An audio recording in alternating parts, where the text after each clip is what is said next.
Ramírez, ¡A su orden, mi sargento! ahí en la colina al frente hay un soldado enemigo y no nos deja avanzar con sus tiros y su maldita puntería. Quiero que vaya y lo elimine a toda costa. ¡A su orden, mi sargento!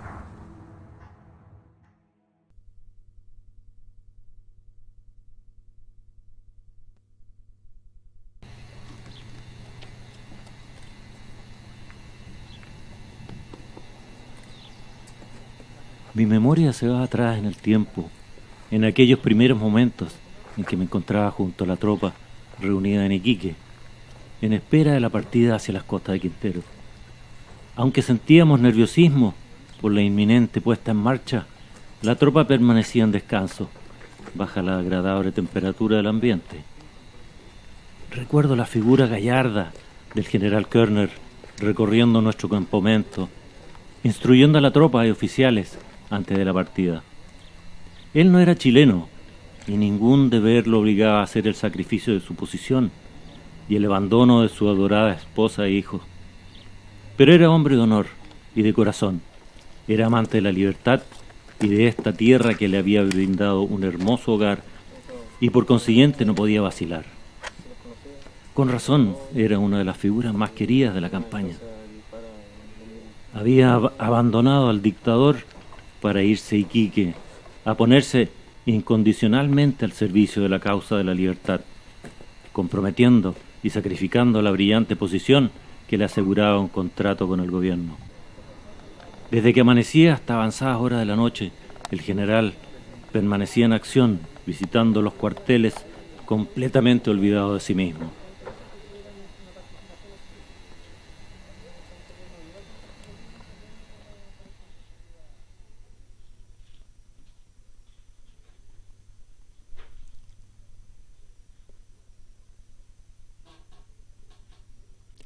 También recuerdo claramente el día 19 de agosto, cuando realizamos el desembarco en las costas de Quintero.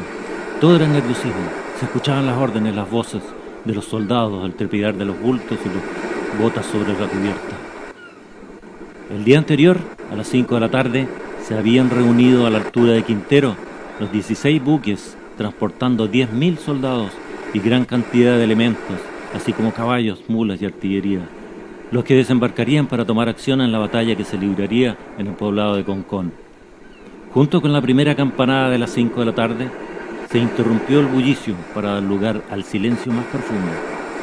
Se leyeron al mismo tiempo en todos los barcos una proclama dirigida a la Marina por el comandante jefe don Jorge Montt y otra al ejército del ministro de Guerra señor Holley y del general del Canto. Al terminar la lectura, se prorrumpió en hurras y vivas a Chile, acompañados por los acordes del himno nacional.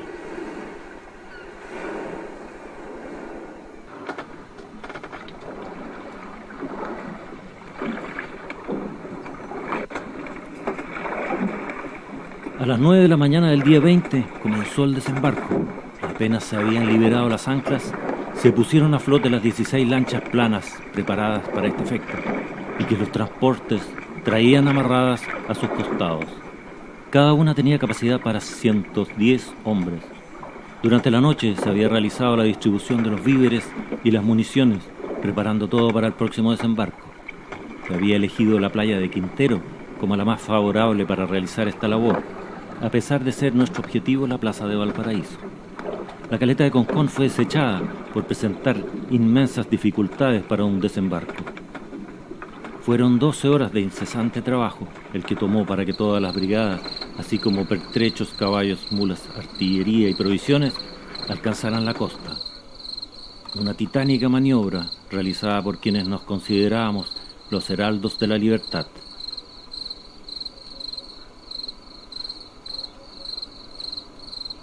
Inmediatamente después de formados los cuerpos en tierra, se nos dio la orden de ponernos en movimiento, en dirección al sur, hacia las riberas del río Aconcagua. Era preciso atravesarlo antes que el enemigo pudiera impedirlo. Si el ejército dictatorial lograba ocupar la ribera sur del río, la situación se nos tornaría difícil y angustiante. Nosotros marchábamos por el camino de la playa, otra brigada avanzaría hasta el fondo de Tumuño y el resto del ejército por el camino interior que conduce a las casas de Colmo. Después de muchas horas de marcha y debido a la oscuridad reinante, se nos hizo imposible encontrar la ruta, quedando totalmente desorientados.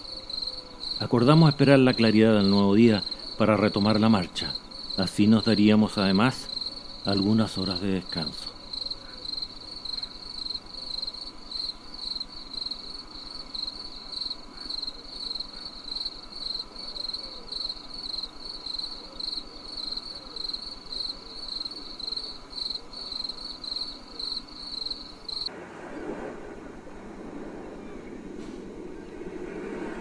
Con las primeras luces de la mañana pudimos localizar la línea de la costa. Ya nos podríamos poner en movimiento para reunirnos con el grueso del ejército y atravesar el Aconcagua. Apuramos la marcha y partimos en dirección hacia donde ya se oían los primeros disparos de artillería.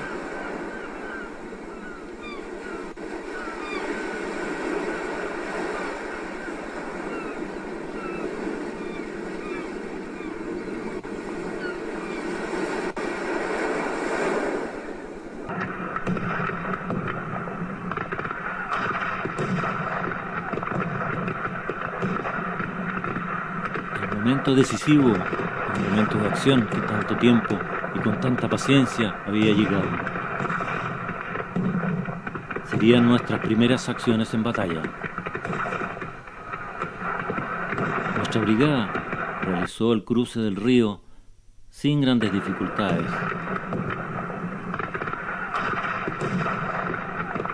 En cambio, el resto del ejército, que fue sorprendido por un nutrido fuego de fusilería que no podía ser respondido, ya que los hombres debían prestar atención y cuidado a sus rifles y cananas.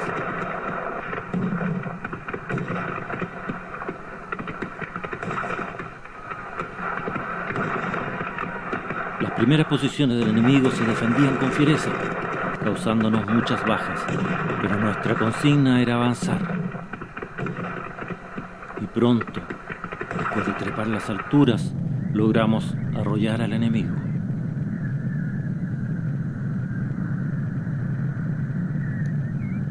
En tierra quedaron cientos de cuerpos de soldados muertos y heridos.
Mis recuerdos se remontan al día en que la tranquilidad de mi existencia solo era perturbada en ocasiones por las distintas labores que debería realizar en el campo.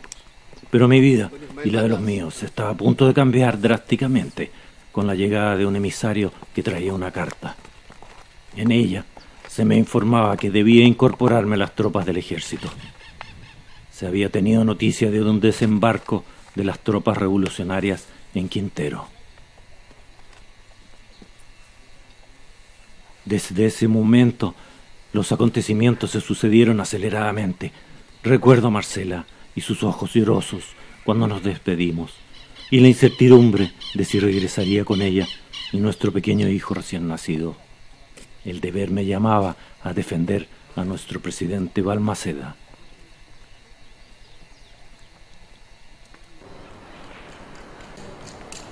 Después de mi llegada al cuartel, los días siguientes fueron de intensos preparativos.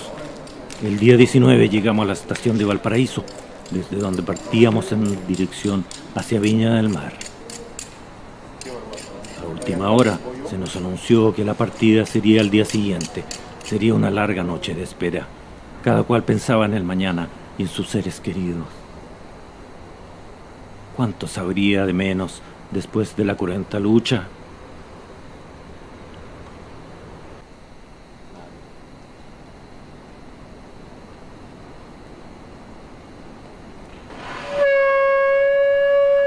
En la mañana siguiente, el sonar del clarín nos anunció la inminente partida.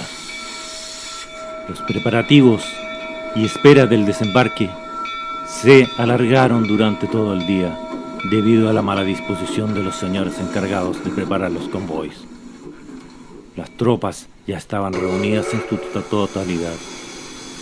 Ahí estaban el tercero de línea, venerado por sus pasadas glorias, el batallón Limache, así como el 10º, cuyos jefes habían conquistado sus galones en las filas del tercero.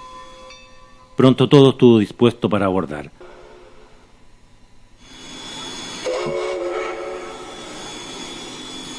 Gran cantidad de gente había llegado para despedir a los suyos, abrazando y estrechando la mano de sus familiares, amigos o conocidos que tal vez ya no volverían a ver. Madres dando los últimos consejos a sus hijos, algunos de muy corta edad, y con esperanza de que regresarían pronto a casa. Hijas despidiendo a sus padres, con angustia reflejada en sus rostros. Fueron las últimas imágenes que tuve de Marcela, de su rostro quebrado por la angustia, como presintiendo que quizá nunca nos volveríamos a ver.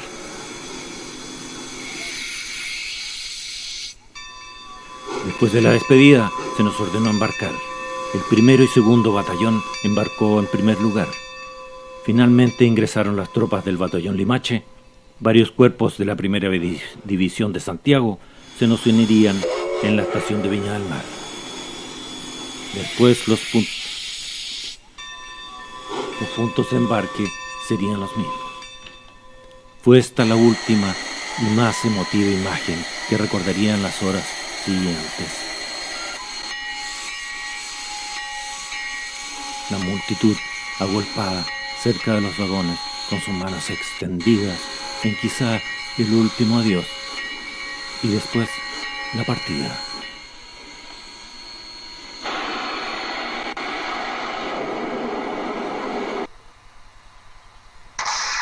Después de una noche de viaje en tren y una larga caminata, llegamos clareando la mañana a Concón. A lo lejos ya oíamos el estampido producido por ambas artillerías. Nos pusimos en camino, ya que pronto entraríamos en combate. Ya eran las 3 de la tarde y habíamos estado resistiendo en los altos del cordón de los cerros al sur de la Concagua. Recuerdo ver en la distancia la figura del general Orocimbo Barbosa, montado en su caballo, erguido a pesar de sus múltiples dolencias corporales, infundiendo a sus ayudantes la serena valentía y el patriótico espíritu que le animaba. A su lado, Enrique Baeza esperaba sus órdenes, escudriñando el horizonte. Momentos antes le había advertido: mi general, retírese de ahí, la caballería enemiga se nos viene encima. Pero este, sin moverse, le había replicado: primero está mi tropa.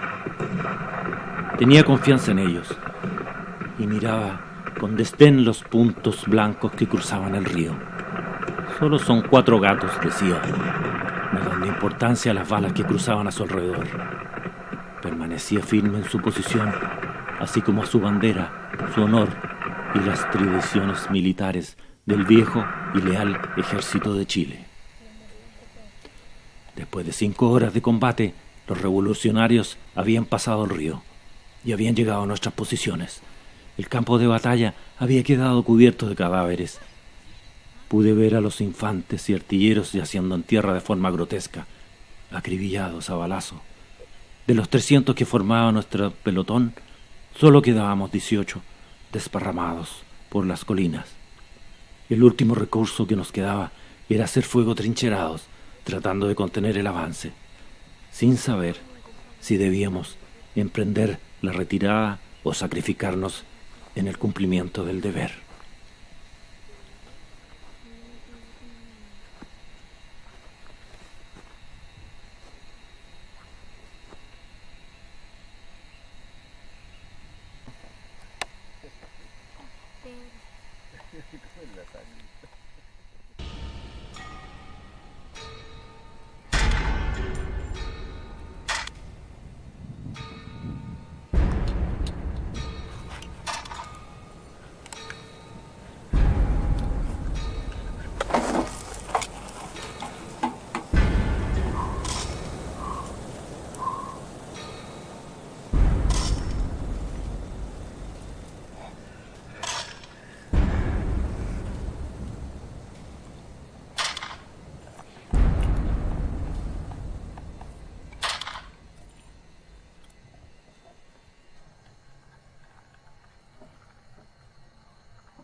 el ataque congresista fue tomando las posiciones subiernistas, quienes no habían formado su línea de combate y trataban de resistir en las posiciones en que se hallaban.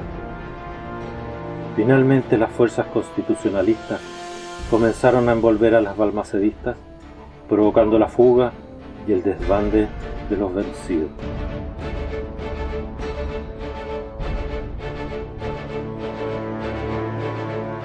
Solo quedaban uno que otro empecinado soldado que, atrincherado en la altura, trataba de contener el avance.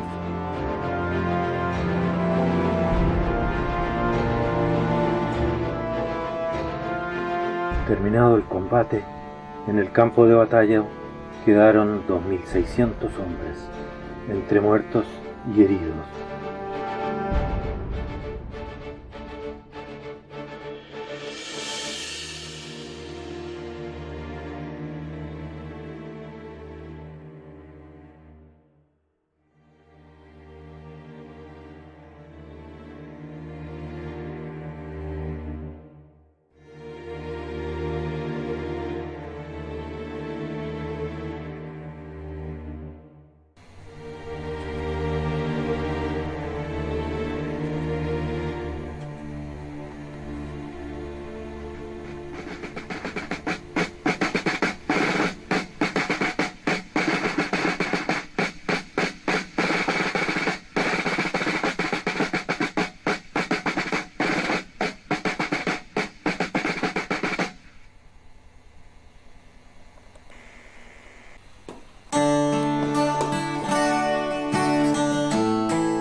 crece y me ensordece.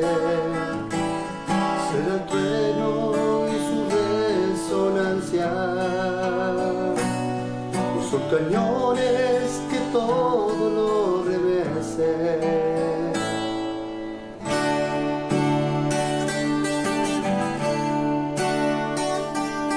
La batalla en ceros y zarzales, son soldados que luchan con fiereza entre humanos por distintos ideales. Muchos yacen ya entre la maleza, los soldados que se enfrentan con honor, desdeñando esa muerte tan temida. Sus familias sufrirán con el dolor. Darán ellos sin temor. Vida por vida, vida por vida, vida por vida. Más de 100 años pasarán y nadie lo olvida, y nadie lo olvida.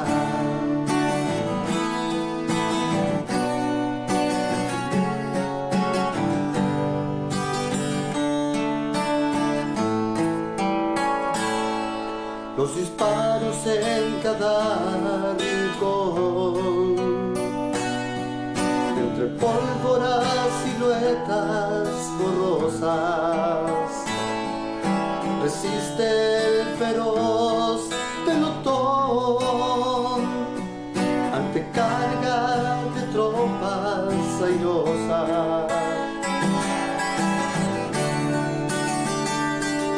Bajo el cielo los cuerpos heridos, horror que haría estremecernos, para siempre quedarán dormidos, y sus almas por tiempos eternos. Esta tierra ambos son hermanos, frente a frente, cabeza erguida con el alma, está entre sus manos, lucharán ellos sin temor, vida por vida, vida por vida, vida por vida, vida por vida.